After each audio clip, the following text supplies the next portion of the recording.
let's talk about the simmering tensions and what has now been escalating as far as this fresh attack is concerned, because Iran has violated the ceasefire by attacking UAE. And as far as this oil hub is concerned, 3 Indian nationals have been injured in this attack on being reported as a drone attack by Iran, and this has been in the oil industry zone of the UAE. Earlier in the day, the Fujairah media office in the UAE said that Iran has carried out aerial attacks which triggered a fire in the oil industrial zone. In the light of the reported Iranian drone attack, even when it comes to flights at major UAE hubs, including Dubai International Airport and the Sharjah International Airport, the operations have been temporarily suspended. So that seems to be the call, and this is now coming as President Trump has issued a latest warning to Iran that it would be blown off the face of the earth if it targets the US vessels in the Strait, cautioning that Iran better hope that the ceasefire holds. But for Iran, this is now coming out to say that managing the Strait of Hormuz,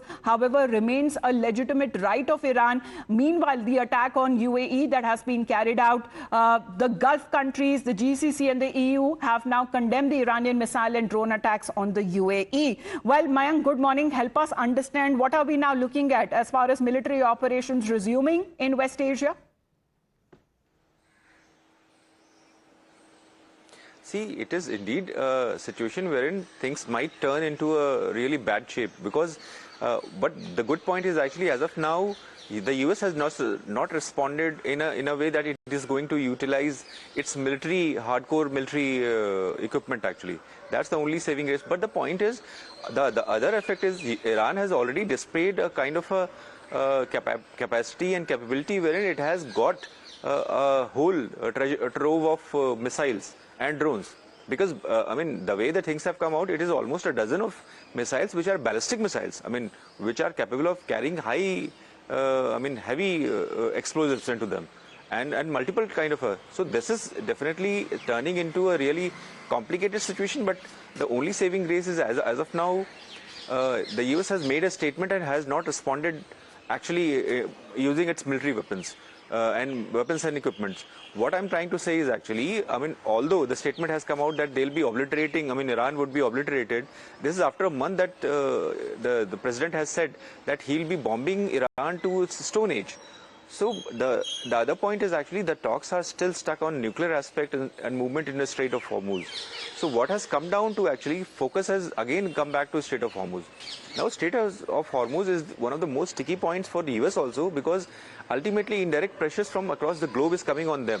Why? Because see, initially the blockade or kind of a control regulation was being done by IRGC, effectively Iran in the Strait of Hormuz. But the naval blockade from the US side has brought the things to a screeching halt. Yes. Now, energy of almost 1/5 of the portion of the energy of the globe was. But it will be interesting to also note and get that kind of information as to why, in particular, Iran targeted the UAE. Of course, as far as this attack is concerned, is it just restricted to that area, or there will be other attacks that will be coming in the way of the countries in the Gulf that actually have US bases? That is an interesting point here, because what are we getting to know on part of the UAE as well? It says that it has intercepted at least 12 of the ballistic missiles and 3 cruise missiles and 4 UAEs that has now been launched from the Iranian side. So this is now coming across as far as from Fujairah is concerned, one of the important ports what we are now looking at. And then oil hub, this facility is where a reported drone attack from Iran has taken place, and because of that the flight operations have been suspended at Dubai and Sharjah International Airports.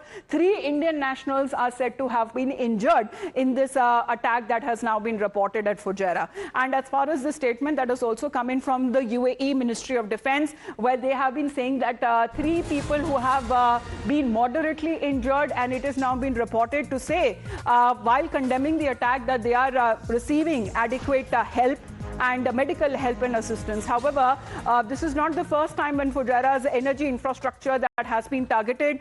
There has been a drone attack previously in the month of March as well, which hit the port of Fujairah and had triggered fires and the suspension of some oil loading operations as well. So the attacks by Iran appear to be in response to President Trump's latest efforts to reopen the Strait of Hormuz. And the US earlier had reported that 2 American-flagged merchant ships had successfully transited the critical waterway as part of a new safeguarding initiative. So let's in the meantime take a look what the Ministry of Defense in the UAE has been saying, because as far as previous attacks are also concerned and how they have successfully intercepted Iranian attacks, saying that the UAE air defense systems engaged in 12 ballistic missiles, 3 cruise missiles and 4 UAVs, and also saying that the Ministry of Defense announced that on the 4th of May, the UAE air defense systems engaged in 12 ballistic missiles, 3 cruise missiles and 4 UAVs launched from Iran, resulting in 3 moderate injuries, and they are Indian nationals. Since the beginning of the blatant Iranian attacks on the UAE, the air defense has engaged in over 500 ballistic missiles, 29 cruise missiles and over 2,000 UAVs. And also this brings the total number of injuries to 227 and multiple nationalities, including Indian nationals who have been injured.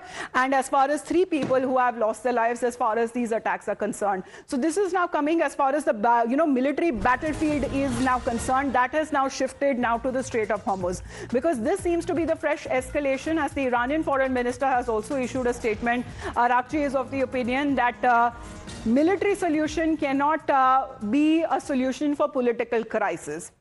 And that seems to be a call that is now coming from the Iranian foreign minister, because despite a ceasefire holding, and it is almost going to be a month of the ceasefire on the 8th of May, but as far as the situation in the Strait of Hormuz is concerned, there is already a blockade on part of Iran's side, and then there is a naval blockade of President Trump of the US Navy. And despite when it comes to this ceasefire that still seems to be holding somehow, we are looking at this fresh escalation in the Strait of Hormuz and the military attack that has now happened, especially on the UAE Fujairah port. That seems to be the development as far as the Middle East is concerned. We'll be keeping you updated with more. In the meantime, we head into a very short break. You're watching Times Now.